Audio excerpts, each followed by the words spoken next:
You know, from day one at any job, we're taught to follow the rules. It's how things get done, right? It's the foundation of a stable, productive workplace.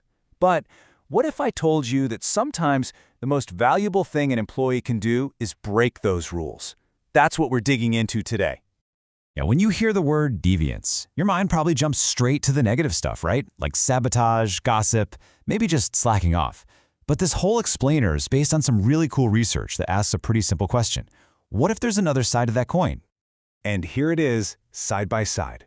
On the left, yeah, that's the deviance we all know and want to avoid, the stuff that actively hurts a company. But look at the right. This is where it gets fascinating. This is constructive deviance. We're talking about breaking rules, sure, but with a purpose, to actually help the organization, to solve problems, to innovate, and to challenge those old, inefficient ways of doing things. So here's our game plan. First, we're going to nail down what it really means to break the rules for a good reason. Then, we'll look at the two key things that make it happen: support and trust. After that, we'll see how the research connects all the dots. And finally, we'll talk about how to actually put this stuff into practice. Okay, so let's get into it. What exactly is this idea of good rule breaking? Let's put a real definition on it. So the official definition is voluntary behavior that violates significant organizational norms. Okay, that's the rule-breaking part. And in doing so, contributes to the well-being of an organization. And that is the part that changes everything. The key here is the intent and the outcome. You're intentionally stepping outside the lines because you're trying to make things better. And this isn't some abstract theory. You've probably seen this in action.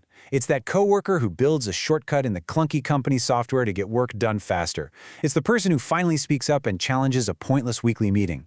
It's bending a tiny rule to make a customer happy right then and there. Really, it's just a proactive rebellion against that old excuse, but that's how we've always done it. So this begs a pretty big question, right? What gives someone the confidence to actually stick their neck out like this? Well, the research is clear. It's not just about being a renegade. It's about the environment. And it all starts with support. It all kicks off with something called perceived organizational support, or POS for short. Now, this isn't about perks like a foosball table. This is something much deeper. It's the genuine, honest-to-goodness belief that your company actually values the work you do and cares about you as a human being. And this whole idea is built on a core psychological principle called social exchange theory. You know, it sounds fancy, but it's really just the "you scratch my back, I'll scratch yours" of the workplace. When a company shows it cares, when it invests in its people, those people feel a natural desire to give back, to do something extra for the company in return. But here's the thing. Feeling supported is huge, but it's not quite enough to make someone risk breaking a rule, even a dumb one. There's a critical bridge you have to cross, a secret ingredient that connects that feeling of support to the act of actually doing something different. And that ingredient is trust, organizational trust. The official definition here is a willingness to be vulnerable. And just think about that for a second. When you break a rule, even for a great reason, you are making yourself vulnerable. You have to trust that your boss isn't going to bring the hammer down, that the company will see your good intentions. This is really the key to the whole puzzle, and this quote just nails it. Feeling supported builds trust because it creates an expectation. You start to believe that the company will hold up its end of the deal, that when you go that extra mile or take that smart risk, they're going to notice it and reward it, not punish you for it. Okay, so the theory makes sense, right? Support builds trust, and trust gives people the courage to innovate. But is that actually true? Well, this is where the study comes in and puts this exact idea to the test. So, the researchers went into a public sector organization and surveyed more than 200 full-time employees. They measured 3 key things: how supported people felt, how much they trusted the organization, and how often they actually did these kinds of constructive, rule-bending things. The goal was crystal clear: to prove that trust was the essential link in the chain. So let's actually build out the model that the researchers tested. It all starts with the foundation. Step 1. The employee feels that the organization truly values them and has their back. Now, the study confirmed the next link. That feeling of support directly and positively leads to step 2. It builds organizational trust. The more supported people felt, the more willing they were to be vulnerable and trust the company. And that trust is what unlocks the final piece of the puzzle, step 3.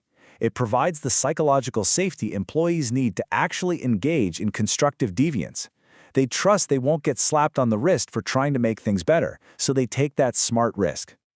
And here's the big takeaway from the data. They found that trust partially mediated the relationship. Now that's just a bit of researcher speak. All it means is that trust is a proven, powerful bridge. It's one of the main ways that feeling supported gets translated into positive, rule-breaking action. That path, from support to trust to action, is real. So this is all great, but what does it mean for you, for me, for any company out there? How do we take this theory and actually use it to spark the kind of innovation we're talking about? Well, the advice is actually incredibly direct. It's not about putting up a poster that says, think outside the box. It's about building the foundation. It means you have to genuinely care about your people's well-being. You have to value and acknowledge what they do. You have to keep your promises. Bottom line, you have to build that foundation of trust first before you can ever expect people to take innovative risks for you. If you only remember one thing from this whole explainer, let it be this. It's a simple but incredibly powerful chain reaction. Support isn't just a nice-to-have HR initiative. It's the action that builds trust, and trust is the essential fuel for positive innovation. This isn't a soft, feel-good idea. It's a massive strategic advantage for any company that gets it right. And that leaves us with one final question to think about for our own workplaces. Take a good, hard look at the rules and norms you operate under every single day. Are they really just creating order, or have they accidentally become rigid walls, preventing the very people you trust from making things better?